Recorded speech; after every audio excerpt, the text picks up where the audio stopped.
এই বিল যদি আমরা বাতিল করাতে না পারি তাহলে তারা বাবরি মসজিদের মতো গাবতলার মসজিদকে ভেঙে চুড়িয়ে দেবে। তারা বাবরি মসজিদের মতো দাদা হুজুরের মাজার খানকাকে ভেঙে দেবে। তারা বাবরি মসজিদের মতো সাতুলিয়ার মাজারকেও ভেঙে প্রয়োজনে সেখানে তাদের উপাসনালয় বানাবে।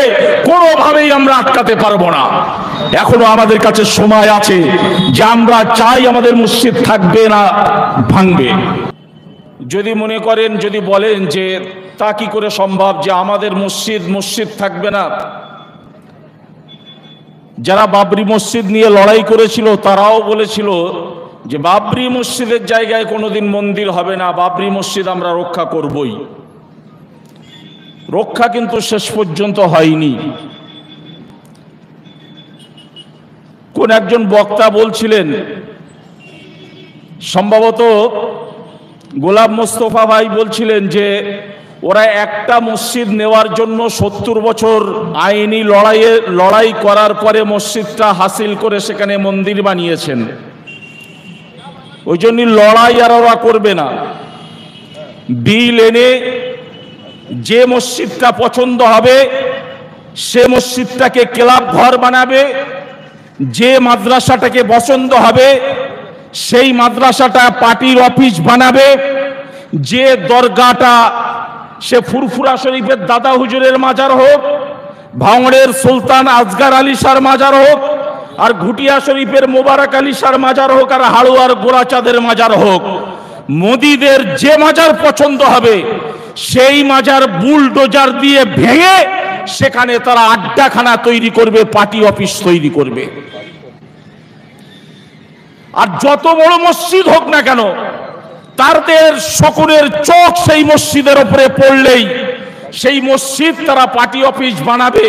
সেই মসজিদ বাবরি মসজিদের মতো ভেঙে সেখানে তারা তাদের মতো করে তারা কিছু করতে পারে। সেটা তারা তাদের মতো তাদের পার্টি অফিস বানাতে পারে, তাদের বাসস্থান বানাতে পারে, তাদের ক্লাব ঘর বানাতে পারে। আমাদের এত অঞ্চলের সবচেয়ে বড় মাদ্রাসা সাতুলিয়া মাদ্রাসা। এই বিল যদি পাস হয়ে যায়, সাতুলিয়া মাদ্রাসাও তাদের ক্লাব ঘর বানিয়ে নিতে 1 সেকেন্ডও সময় হবে না। এখন আমরা যারা বলছি যে আমরা মুসলমান, আমরা যারা বলছি আমরা ইমানদার, আমাদের মসজিদ, আমাদের মাদ্রাসা, আমাদের দাদা হুজুরের মাজার, আমাদের সুলতান আসগার আলী শাহর ভাঙড়ের মাজার, ঘুটিয়া শরীফের মাজার, হাড়ুয়ার মাজার, এসব তো ভাঙা সম্ভব নয়, ভাঙতে আমরা দেব না। না বন্ধু, আমরা পারবো না। বিল আমাদের যদি আমরা রুখতে না পারি, এই বিল যদি আমরা বাতিল করাতে না পারি, তাহলে তারা বাবরি মসজিদের মতো গাবতলার মসজিদকে ভেঙে চুড়িয়ে দেবে। তারা বাবরি মসজিদের মতো দাদা হুজুরের মাজার খানকাকে ভেঙে দেবে। তারা বাবরি মসজিদের মতো সাতুলিয়ার মাজারকেও ভেঙে প্রয়োজনে সেখানে তাদের উপাসনালয় বানাবে। কোনোভাবেই আমরা আটকাতে পারবো না। এখনো আমাদের কাছে সময় আছে যে আমরা চাই আমাদের মসজিদ থাকবে না, ভাঙবে। এখনো সময় আছে। আমাদের ভাঙড়ের পীর সাহেবের মাজার থাকবে না, ভাঙা হবে। এটা রোধ করার এখনো সময় আছে, কিন্তু আমরা ঘুমাচ্ছি। এখনো আমরা ঘুমাচ্ছি। তাই আমি আপনাদের কাছে খুব ছোট্ট কথায় অনুরোধ করব, আসুন, যে ভয়ঙ্কর বিল কেন্দ্রীয় সরকার নিয়ে এসেছে সেই বিল আমাদেরকে আটকাতেই হবে। যদিও আমি ব্যক্তিগতভাবে মনে করি এই আটকানোটা খুব বেশি কঠিন নয়, খুব সহজ কাজ। কারণ বিজেপি ভারতবর্ষের মসনদে আসে 14 থেকে 24, 10 বছর। এই 10 বছরের সরকারের শক্তি আমরা জানি। আমরা 200 বছরের বিজেপির থেকে অনেক ভয়ঙ্কর শক্তি, সাম্রাজ্যবাদ শক্তি, 200 বছরের ব্রিটিশকে জুতো মেরে ভারতবর্ষ থেকে তাড়িয়েছি। 200 বছরের ব্রিটিশের শিকড় উপড়ে আমরা সাগরে ফেলে দিয়ে 7 সমুদ্র 13 নদী পার করে জুতো মারতে মারতে ইংল্যান্ডে পাঠিয়ে দিয়েছি। নারে তাকবীর, নারে তাকবীর। ফলে 10 বছরের শক্তি, এদেরকে আমরা খুব ছোট্ট শক্তি মনে করি যদি আমরা জেগে উঠি। যদি আমরা ঘুমিয়ে না পড়ি, কিন্তু আমরা ঘুমাচ্ছি। সারা ভারতবর্ষ উত্তাল, সারা বাংলা উত্তাল, আর হাতিশালার মানুষ তখনও আমরা যে যা রাজনীতি করি সেই রাজনীতির জিন্দাবাদ দেওয়ার জন্য, সেই রাজনীতির দলের পালে হাওয়া লাগানোর জন্য, তাতে যদি আমার মসজিদ চলে যায় যাক, তাতে যদি আমার মাদ্রাসা চলে যায় যাক, তাতে যদি আমার ভাঙড়ের পীর সাহেবের মাজার ভেঙে যায় যাক, আমার কোনো যায় আসে না। দুর্ভাগ্য, মাইকে বলতে লজ্জাও লাগছে, আজকে যদি হাতিশালা 6 লেনে এখানে মসজিদ বাঁচানোর সভা না হয়ে, মাদ্রাসা বাঁচানোর সভা না হয়ে, এখানে যদি ভাঙড়ের পীর সাহেবের মাজার বাঁচানোর সভা না হয়ে রাজনৈতিক দলের কোনো সভা হতো, এই মানুষ কি থাকতো? বুকে হাত দিয়ে বলবেন। তাহলে যারা আমরা মসজিদের থেকে রাজনীতিটাকে বড় করে নিলাম, যারা ভাঙড়ের পীর সাহেবের মাজার বাঁচানোর থেকে রাজনীতিটাকে বড় করে নিলাম, সাতুলিয়া মাদ্রাসা, হাতিশালা মাদ্রাসা বাঁচানোটাকে ছোট মনে করে রাজনীতির আঙিনাটাকে যারা বড় মনে করছি, তারা মারা যাবার পরে আল্লাহর কাছে কি কৈফিয়ত দেবেন? একবার বুকে হাত দিয়ে নিজের কাছে জিজ্ঞাসা করুন। আর যেখানে আমার বাপ দাদা চাচা নানা নানি সকলেই শুয়ে আছেন, সেই কবরস্থানগুলো প্রথমেই তারা ফুটবল খেলার মাঠ বানাবে। কবরস্থানগুলো ফুটবল খেলার মাঠ বানাবে, নীল নকশা তাদের তৈরি হয়ে গেছে।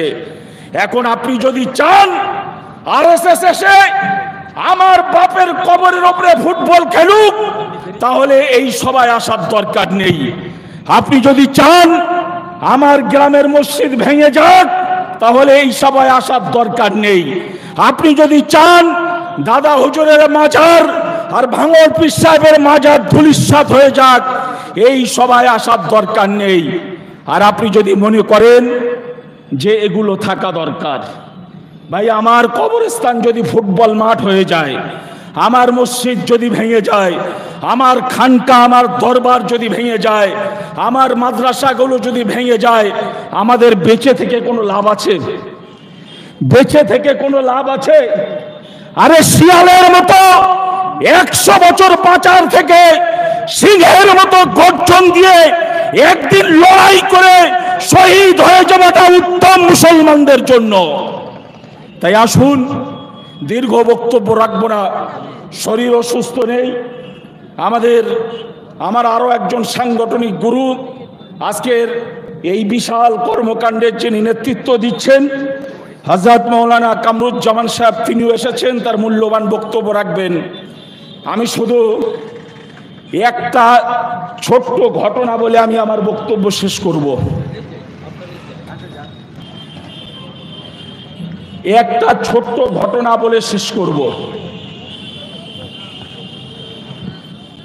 বিশ্বনবী সাল্লাল্লাহু আলাইহি সাল্লাম একদিন হযরত বেলালকে বললেন যে, বেলাল, যুদ্ধের জন্য নাম লেখানো হবে, তুমি মদিনার অলিতে গলিতে প্রচার করে দাও, কারা যুদ্ধে যেতে চায় তাদের নামটা লেখা হবে। হযরত বেলাল রাদিয়াল্লাহু তাআলা আনহু মদিনার অলিতে গলিতে প্রচার করছেন, রাসূলুল্লাহ যুদ্ধের জন্য নাম লেখাচ্ছেন। কে নাম লেখাবেন? আল্লাহর রাসূল নাম লেখাবেন, আর কোন সাহাবা বাড়িতে বসে থাকতে পারেন? সমস্ত মদিনা শরীফের সাহাবারা এসে লাইন দিয়েছেন, যুদ্ধের জন্য নাম লেখাবেন। যদিও প্রসঙ্গত বলে রাখি, এখানে মিডিয়া রয়েছে, কথা মিডিয়ায় যাচ্ছে। বিশ্বনবী সাল্লাল্লাহু আলাইহি সাল্লামের জীবনে তিনি কোনোদিন যুদ্ধের আগে আহ্বান জানাননি, যুদ্ধের ময়দানে তিনি আগে যেতে চাননি। কাফের মুশরিকদের যুদ্ধ, কাফের মুশরিকদের আক্রমণ প্রতিরোধ করার জন্য তিনি যুদ্ধের ময়দানে কখনো কখনো যেতে বাধ্য হয়েছিলেন। তার প্ল্যান, তার সিস্টেম ছিল আলোচনার মাধ্যম দিয়ে সবকিছু সমাধান করার। ফলে হুদাইবিয়ার সন্ধিও কিন্তু সেটা পৃথিবীর মাটিতে উজ্জ্বল দৃষ্টান্ত। আমি সেদিকে যাচ্ছি না। হযরত বেলাল প্রচার করছেন, সমস্ত সাহাবারা এসে লাইন দিয়ে হাজির, নাম লেখাচ্ছেন। এ সাহাবা বলছেন, ইয়া রাসূলুল্লাহ, আমার নামটা লেখান, আমি যুদ্ধের ময়দানে যাব। উনি বলছেন, আমার নামটা লেখান, যুদ্ধের ময়দানে যাব। ভাই, যুদ্ধের ময়দান মানে সেখানে তো মানুষ মারা যাবে, আর না ফিরে আসতেও পারে। শত শত মানুষ নাম লেখাচ্ছেন রাসূলুল্লাহর কাছে। দেখতে পাওয়া গেল মদিনা শরীফের একজন মা ওই লাইনে দাঁড়িয়ে আছেন। আল্লাহ রসুলের সাহাবারা বলছেন, মা, মহিলাদের তো যুদ্ধে যাবার অনুমতি নেই, আপনি বাড়ি চলে যান, আপনার যুদ্ধে যেতে হবে না। মহিলা তবুও বাড়ি যেতে চাচ্ছেন না।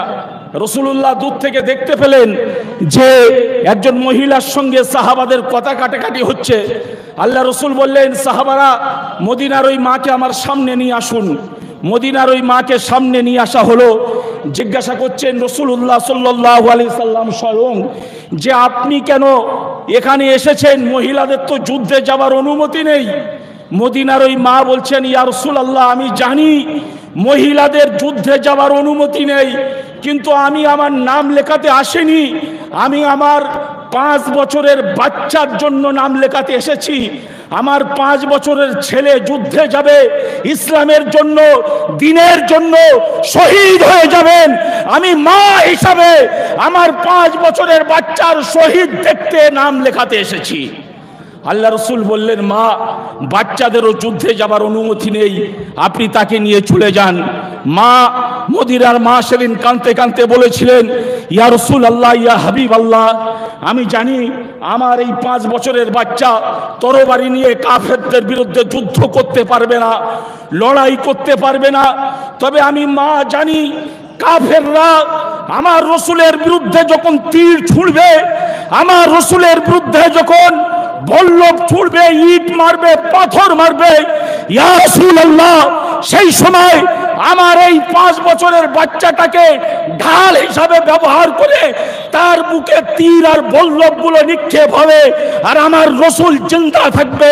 সেজন্য আমার বাচ্চাকে শহীদের ময়দান, জিহাদের ময়দানে পাঠানোর জন্য এসেছি, নামটা লেখান। নারে তাকবীর, নারে তাকবীর।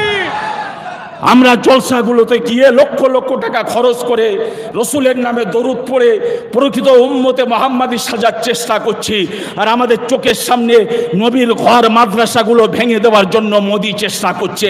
আল্লাহর ঘর মসজিদগুলো ধূলিসাৎ হয়ে যাবে। আমরা ফুরফুরা সিলসিলার ভক্ত অনুরক্ত দাদা হুজুরের মাজারও তারা শেষ করে দেবে।